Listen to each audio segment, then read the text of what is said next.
ஆடி sale தள்ளுபடி up to 50%. Chennai Silks and Aha Oho Adi Sale.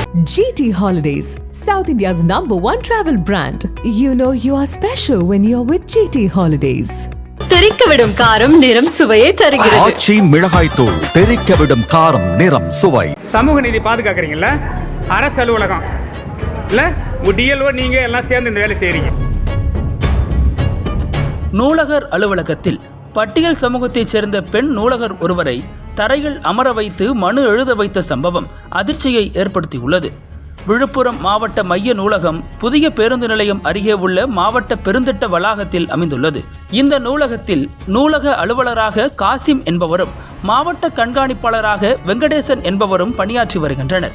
இந்த நிலையில் இந்த நூலகத்திற்கு கடந்த மாதம் 26ஆம் தேதி வந்த அரசமங்கலம் கிராம கிளை நூலகர் சிவசங்கரி சென்னாக்குணம் நூலகம் வாடகை கட்டிடத்தில் செயல்படுவதால் அதற்கான வாடகையை உள்ளூர் ஊராட்சி மன்ற தலைவர் கடந்த 6 மாதங்களாக வழங்கி வந்துள்ளார். இந்த நிலையில் அந்த நூலகத்திற்கு கடந்த மாதம் 26ஆம் தேதி வந்த அரசமங்கலம் கிராம கிளை நூலகர் சிவசங்கரி சென்னாக்குணம் நூலகம் வாடகை கட்டிடத்தில் செயல்படுவதால் அதற்கான வாடகையை உள்ளூர் ஊராட்சி மன்ற தலைவரே கடந்த 6 மாதங்களாக கொடுத்து வந்தார். ஆனால் அவர் இனி வாடகை வழங்க முடியாது என தெரிவித்துள்ளார். அதனால் கட்டிட வாடகை தரும்படி மாவட்ட நூலக கண்காணிப்பாளர் வெங்கடேசனிடம் நூலகர் சிவசங்கரி வலியுறுத்தியுள்ளார். இதனை வெங்கடேசன் மனுவாக எழுதி கொடுக்குமாறு கேட்டுள்ளார். அப்போது அலுவலகத்தில் அமர்வதற்கு இருக்கை இல்லை என கூறியதால் சிவசங்கரி தரையில் அமர்ந்து மனுவை எழுதியுள்ளார். சிவசங்கரி பட்டியலின சமூகத்தைச் சேர்ந்தவர் என்பதால் அவருக்கு இருக்கை அளிக்காமல் தரையில் அமர வைக்கப்பட்டதாக குற்றச்சாட்டு எழுந்தது. சிவசங்கரி தரையில் அமர்ந்து மனு எழுதி கொண்டிருந்த போது திடீரென அவரது கணவர் விஸ்வநாதன் உள்ளே வந்தார்.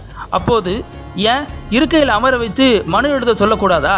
அரசு அலுவலகத்தில் சமூக நீதியை நல்லா பாதுகாக்கிறீங்க என கேள்வி எழுப்பி இந்த சம்பவத்தை வீடியோவாக பதிவு செய்து சமூக வலைத்தளங்களில் வெளியிட்டுள்ளார். இந்த வீடியோ வேகமாக பரவியதை தொடர்ந்து பலரும் கண்டனம் தெரிவித்தனர். இதுகுறித்து மாவட்ட நூலக கண்காணிப்பாளர் வெங்கடேசனிடம் விளக்கம் கேட்டபோது நூலகத்திற்கு வருபவர்களை தரையில் அமர்ந்து மனு எழுதுமாறு நாங்கள் வற்புறுத்துவதில்லை. சாதி அடிப்படையில் ஏற்றத்தாழ்வு பார்ப்பதும் இல்லை. மனு எழுதுவதற்கு பணியாளர்களுக்கு மேசைகளும் இருக்கைகளும் நூலகத்தில் உள்ளன.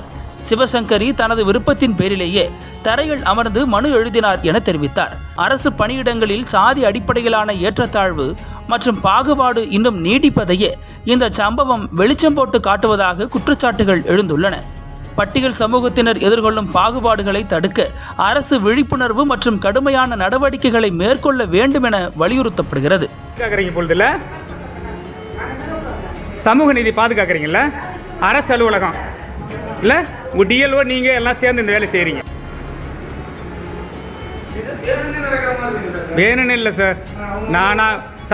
நான் இந்த தினசரி இந்த அலுவலகத்தில் நடக்கிறத நான் வாட்ச்மேன் தான் கேட்டுதான் இருக்கேன்.